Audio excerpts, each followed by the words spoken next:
Federico Rey Lennon, bueno, muchísimas gracias por haber participado de este primer foro de comunicación agropecuaria de la provincia de Córdoba.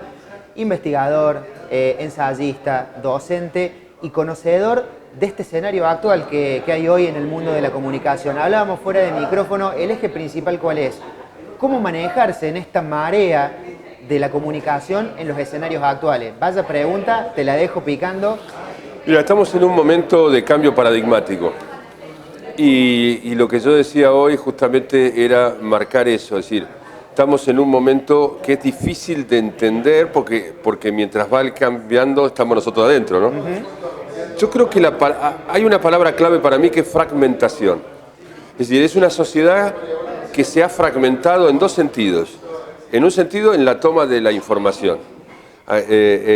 Era muy tradicional en el siglo XX que nosotros teníamos en cualquier país, región o localidad uno o dos medios que marcaban la agenda. Eso lograba que la opinión pública tuviera mayor consenso.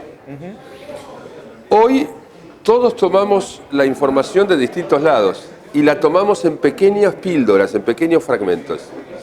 La gente se informa más que nada por una especie de titular bajada y copete con una imagen, que en el fondo eso es un meme, y con eso toma información y toma decisiones. Entonces, en ese lado, la fragmentación en la toma de decisión. Pero después está la fragmentación social. Es decir, la sociedad se ha fragmentado en grupos con intereses diversos. Los norteamericanos hablan de single issue groups, o sea, grupos que tienen un solo tema y que es lo único que les interesa. El vegano le interesa solo comer vegano, al pro vida le interesa solo pro vida, al anti pro vida lo pro vida, y cada uno le interesa un solo tema. Entonces la sociedad en cuanto, digamos, sociopolítica se dividió. Nosotros tenemos el problema nuestro propio en la Argentina, que es una grieta también ideológica, pero es mucho más que eso. Es sociedades muy egoístas, muy individualistas, donde es muy difícil llevar al consenso. Entonces, el eje, por ejemplo, campo-urbano, es un eje muy fuerte que también se está dando, no solamente en Argentina, sino en otros países de Latinoamérica, y empiezan a aparecer como conceptos antagónicos, cuando deberían ser conceptos que construyan juntos, ¿no? Y creo que ese es un gran problema que tenemos hoy. Tocaste un punto neurálgico y sobre todo para este país, ese divorcio que hay entre lo urbano y lo rural, habla de esta fragmentación que vos decís. Te sumo un elemento más para que me cuentes cómo jugó. Hablabas de la fragmentación y yo te sumo el tema de la aceleración del ciclo informativo. Vos decías anteriormente cómo se jugaba la comunicación. Antes el ciclo informativo duraba 24 horas, que era lo que pasaba de un diario al otro al día siguiente. Hoy eso se redujo prácticamente a la inmediatez. ¿Cómo juega la inmediatez y la fragmentación?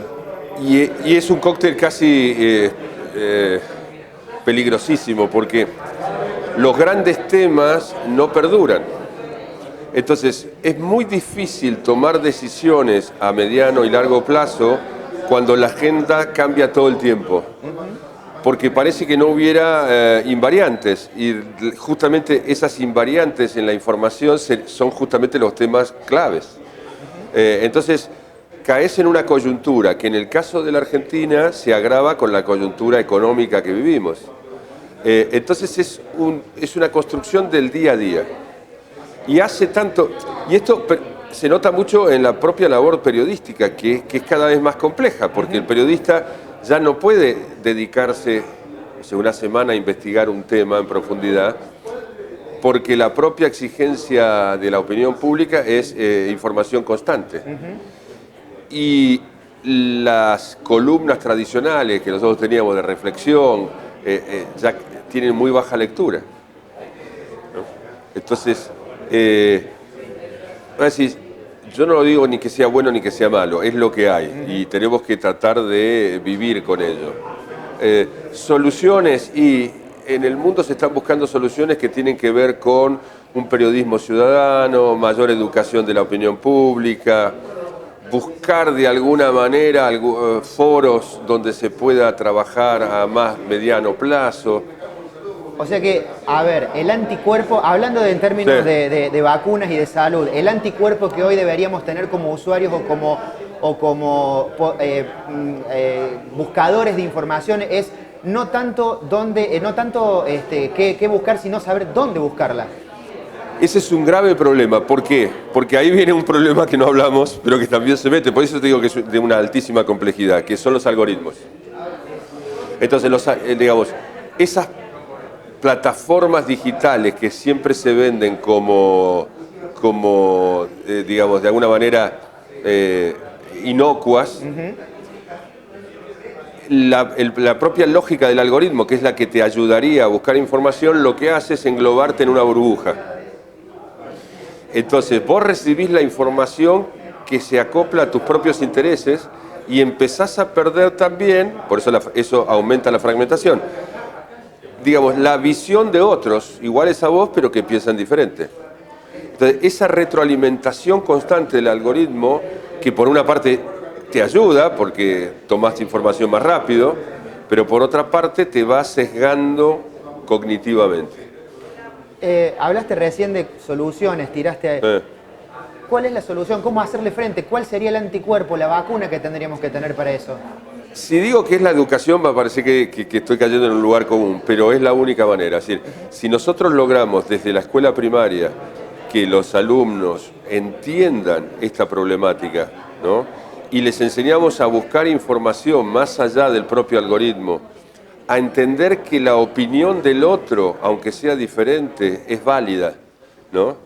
Porque es un mundo de opiniones y son todas construcciones posibles. A ser solidarios, es decir, la solidaridad es un valor fundamental, no la tolerancia, porque la tolerancia es como yo te tolero, no, yo te ayudo, yo colaboro.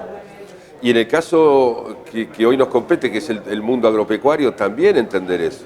O sea, es decir, entender que la única solución no es solo la queja constante, sino la colaboración para construir entre todos un futuro mejor. Esto parece muy utópico, pero no hay otro anticuerpo. O sea, o aprendemos a ser solidarios, a preocuparnos por el otro y a buscar la información y digamos, no a tolerar, sino a considerar que otro puede tener una opinión diversa, o terminamos como las tribus tirándonos piedras y cascotes unos a otros. Cierro con esto, Federico, y te dejamos libre porque siguen las actividades en el COMAC, yendo precisamente al foco de esto que es la comunicación agropecuaria. Hablabas de fragmentación que incluso se da en nichos chicos como el del sector agropecuario. Totalmente. O sea, si vos querés buscar una información de ganadería tenés que saber a dónde ir, si querés de fertilizantes tenés que saber a dónde ir. ¿Qué recomendación darías vos tanto a los comunicadores como al público para saber buscar a dónde ir? Mira, ahí hay una cuestión, siempre hay que tratar de chequear las fuentes, ¿no? Decíamos, antiguamente cuando estudiábamos en las escuelas de periodismo siempre decía chequear la fuente. Y hoy Google te permite chequear la fuente, lo que pasa es que nadie se toma ese trabajo. Entonces, si vos vas a tomar una información, digamos, sobre vacunas para el ganado, bueno, buscar la información. Y buscar la información es saber si es una institución sólida, si es un periodista de larga data, si el medio en el que está inserto es un medio, digamos, que tiene cierto prestigio. Puede ser, cuando hablo de un medio, puede ser un blog o un diario online, es decir, y eso se puede hacer hoy con Google, ¿entendés? Es decir, lo que pasa es que exige un tiempo que esa inmediatez que hablábamos hace un rato te impide hacerlo, ¿viste? Es apasionante, la verdad uno podría estar hablando ahora, pero ahora sí cierro con esta, es una promesa. Inmediatez que no solamente aceleró el ciclo informativo, sino que también lleva muchos errores de parte del periodista y del comunicador. Chequeo de fuentes. No tenés tiempo para chequear las fuentes. ¿Hay que volver a las fuentes? Yo creo que sí. Sí, estoy de acuerdo con vos. Hay que volver a las fuentes.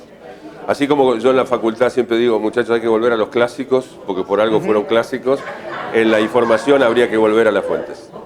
Excelente, Federico. Muchísimas gracias. No, gracias a vos.